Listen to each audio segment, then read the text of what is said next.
ইসরায়েলের president Netanyahu কি আহত হয়ে মুমূর্ষ অবস্থায় আছেন, নাকি নিহত হয়েছেন, নাকি গোপন স্থানে সুস্থ আছেন?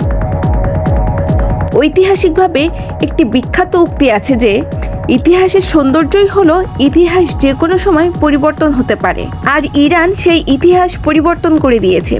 দ্বিতীয় বিশ্বযুদ্ধের পর থেকে ইসরায়েলের প্রধানমন্ত্রীর বাসভবন এবং প্রধান কার্যালয়ে কেউ হামলা করতে পারেনি।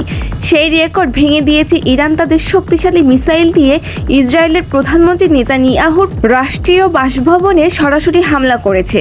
হামলাটি নিখুঁতভাবে আঘাত এনেছে, আন্তর্জাতিক সংবাদ মাধ্যমগুলো নিশ্চিত করেছে, এবং ইসরায়েলের কিছু কিছু সংবাদ মাধ্যম ইঙ্গিত দিচ্ছে যে যখন এই মিসাইলটি রাষ্ট্রীয় ভবনে আঘাত হানে তখন ভবনের ভিতরে ইসরায়েলের প্রধানমন্ত্রী এবং উচ্চপদস্থ কর্মকর্তারা বৈঠক করছিল, আর ঠিক তখনই মিসাইলটি সরাসরি গিয়ে আঘাত করে। এর পূর্বের ভিডিওতে আমি আপনাদের জানিয়েছিলাম ইরান ধাপে ধাপে কয়েকটি মিশন বাস্তবায়নে হামলা করছে। প্রথম মিশন ছিল ইসরায়েলের আকাশ প্রতিরক্ষা ব্যবস্থাকে নষ্ট করে দেওয়া বা ক্ষতিগ্রস্ত করা, যেটা তারা অনেকটাই সফল হয়েছে।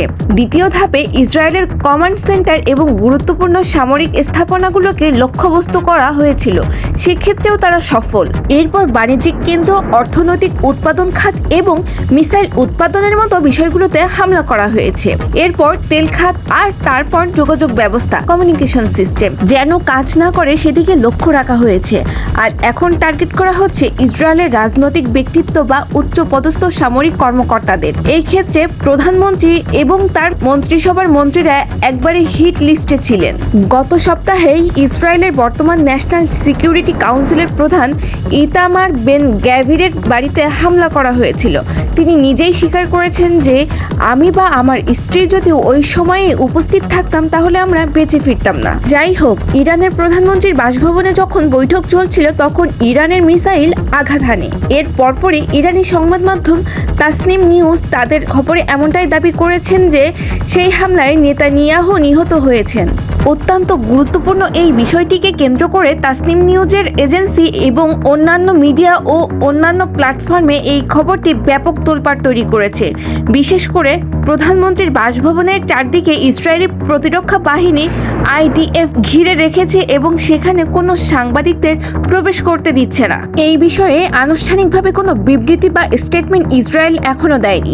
ইসরায়েলের কিছু সংবাদ মাধ্যম রিপোর্ট করেছে, তবে ইসরায়েলের রাষ্ট্রীয় মুখপাত্র এখন পর্যন্ত এই খবরের সত্যতা বা মিথ্যার বিষয়ে কিছুই জানায়নি। ইসরায়েলের প্রধানমন্ত্রী তার রাষ্ট্রীয় বাসভবনে উপস্থিত ছিলেন এবং নিরাপত্তা কর্মকর্তা ও সিকিউরিটি অ্যাডভাইজারের সঙ্গে বৈঠক করছিলেন।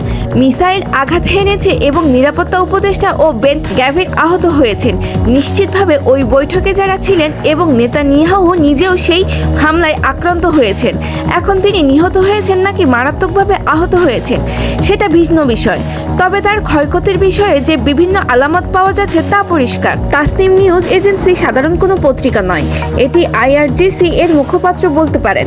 চীনের গ্লোবাল টাইমস যেমন চীনা সামরিক বাহিনীর মুখপাত্র, ঠিক তেমনি তাসনিম নিউজ। এখন কারো মৃত্যু সম্পর্কে যদি এভাবে ব্যাপকভাবে প্রচারণা হয়, সেটি চুপ করে থাকার জন্য বা মিথ্যা প্রমাণ করার জন্য সেই ব্যক্তির প্রকাশ্যে এসে একটি বার্তা দেওয়াই যথেষ্ট।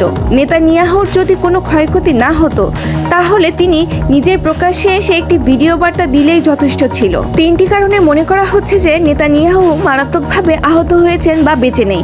প্রথমত, 7ই মার্চের পর থেকে কোনো ধরনের ভিডিও বার্তা বা কোথাও তার উপস্থিতি দেখা যায়নি। দ্বিতীয়ত, তার বাসভবনে কড়া নিরাপত্তা বসিয়েছে IDPF। কোনো সাংবাদিককে প্রবেশ করতে দেওয়া হচ্ছে না।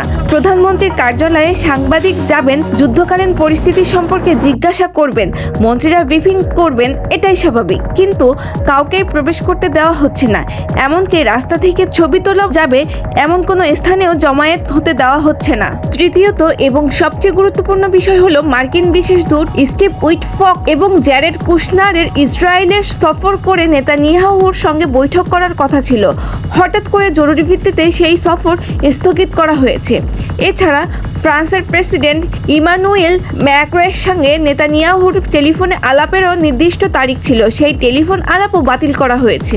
ইসরায়েল তাদের সাধারণ নাগরিক মারা গেলে সেই তথ্য প্রকাশ করতে চায় না। সেই জায়গায় যদি এই তথ্য প্রকাশে আসে বা ঘোষণা দেওয়া হয় যে প্রধানমন্ত্রী ইরানের হামলায় নিহত হয়েছে, তবে দেশ দেশের অস্থিরতা তৈরি হতে পারে। এই জটিলতার কারণেও হয়তো তারা তথ্য দিচ্ছে না। তবে ধোঁয়াশা তৈরি হয়েছে। নেতানিয়াহু বেঁচে আছেন, নিহত হয়েছেন নাকি মারাত্মকভাবে আহত, সেটা হয়তো কিছু সময়ের মধ্যেই পরিষ্কার হবে। তবে বাস্তবতা হলো, ইরান যে উদ্দেশ্যে হামলা করেছে সেটা বাস্তবায়ন হয়ে গেছে। তারা ইসরায়েলের প্রধানমন্ত্রীর বাসভবনে আক্রমণ করতে পেরেছে, যা একটি নজিরবিহীন বড় সাফল্য।